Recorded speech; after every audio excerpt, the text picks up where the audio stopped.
Good morning, ladies and gentlemen. This morning I went on to Epic and I typed in this word invention, and it brought me to some really fantastic books that I'm excited to share with you. There's tremendous technology inventions, exciting entertainment inventions, stinky sanitation inventions that really stands out, fabulous fashion, funny food inventions. You know what? That actually kind of called out to me. Maybe because I'm hungry for breakfast, but I'm going to click on this one to start. Funny food inventions. Awesome inventions you use every day. What happened when a kid forgot his glass of soda with a stir stick in it outside on a freezing cold night? Popsicles were invented. That's funny. Let's see what we got here. We have ketchup, potato chips, bubble gum, donuts, fortune cookies, ice cream sundae, Pez. There's some cool things in here. I actually think that I might, what's the next one? Microwave dinners, graham crackers. I'll do graham crackers. Especially because when I have traveled to other places in the world, I've realized that most other places in the world don't have graham crackers the way that we do, which means that they don't have s'mores the way that we do. It's such a sad story. Graham crackers. Eat lots of veggies. Get plenty of fresh air. Wash regularly. Health guru Sylvester Graham gave some great advice in the 1820s and the 1830s. But he didn't stop there. No, he had to get all weird about it, like saying his health rules were the only way to heaven, or saying ketchup would make you crazy, or even saying, and this one was key, that white flour was not just bad for you, but evil. This last belief stirred Graham to invent a flour made from coarsely ground wheat. He called it Graham flour, which was used to make Graham bread. It was all the rage among his followers, called Grahamites. But Graham's views also earned him plenty of enemies. Graham enemies? Angry bakers showed up at his talks in Boston and New York. Some brought tar and feathers. They taunted him. They called him a nut among the crackers. Oh, snap! In fact, Graham was the boss of crackers. In 1829, he invented the graham cracker. The healthful snack had tons of fiber. It caught on and got less and less healthful. Yeah, I was going to say, I don't think of graham crackers as being healthy. The graham crackers we know and love today are full of white flour. Next time you munch on one of these delicious rectangles, listen carefully. Do you hear something? That's Sylvester Graham turning over in his grave. Now I'm going to read over here about s'mores. It's hard to eat just one s'more. S'more is short for some more, as in I gotta have some more of this gooey, crunchy, sweet perfection. This graham cracker dessert became a camping favorite in the early 1900s. By then, Nabisco was selling graham crackers in a box. Marshmallows had become a grocery item too. We don't know who came up with s'mores, but it figures that the Thin Mint people would play a hand. The first printed recipe for s'mores appeared in the 1927 Girl Scout Handbook. I didn't know that. The graham crackers of today aren't as healthful as earlier versions of the snack. All right, so there's a little bit of information about graham crackers. Let's see what the next one is. Popsicles. I love popsicles. Root beer. We might have to do root beer. Let's read through this one real fast. Root beer. Root beer was invented out of necessity. It's true. Here are 3 stories to prove it. Story 1. Back in the Middle Ages, 500 to 1500, so this was a long time ago, a monk in Belgium noticed something really important. People who drank beer were healthier than people who drank water.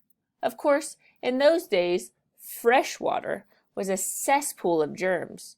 Beer had been boiled, which killed most germs. So people didn't realize the extent to which healthy water and clean water was important. And so they used to drink just the nastiest water, which is why when you drank beer, it actually was healthier than drinking the terrible, dirty water. Where was I?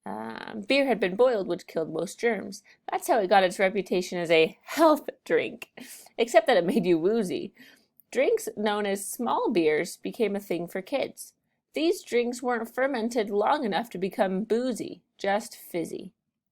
So how long you ferment it is depending, like changes the amount of alcohol in it. And so they would boil it and ferment it just enough to make it fizzy, but not enough to make it alcoholic. They were brewed with handfuls of roots and spices, just like root beer. Story 2. The Pilgrims kept their beverages in wooden kegs. Water stored this way went bad, but beer didn't. At first, the Pilgrims didn't have the barley needed to make strong beer, so they made small beers with berries, roots, and spices. Beer was considered the most healthful drink for children, much better than milk. Story 3. Pharmacist Charles Hyers was trying to find a medicine that could cure all kinds of health woes.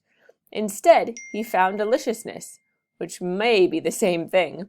During his honeymoon in New Jersey, Hyers was served a wonderful tea with sassafras bark and herbs.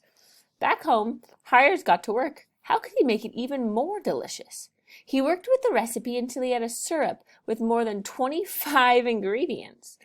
In 1876, he showcased his product at a fair in Philadelphia, Pennsylvania. He told people to mix it with soda water, which was considered super healthful in those days. It was a hit. By 1893, he was selling Hyers root beer in bottles and making a fortune. An ice-cold mug of root beer hits the spot on a hot day. I would agree with that. A young boy lugs Hyers root beer home in 1955. I don't know if I've ever noticed the Hyers root beer brand before. I don't know if it's still around. Let's see what else we have here. Oh, glossary. All right, so here is your challenge for today.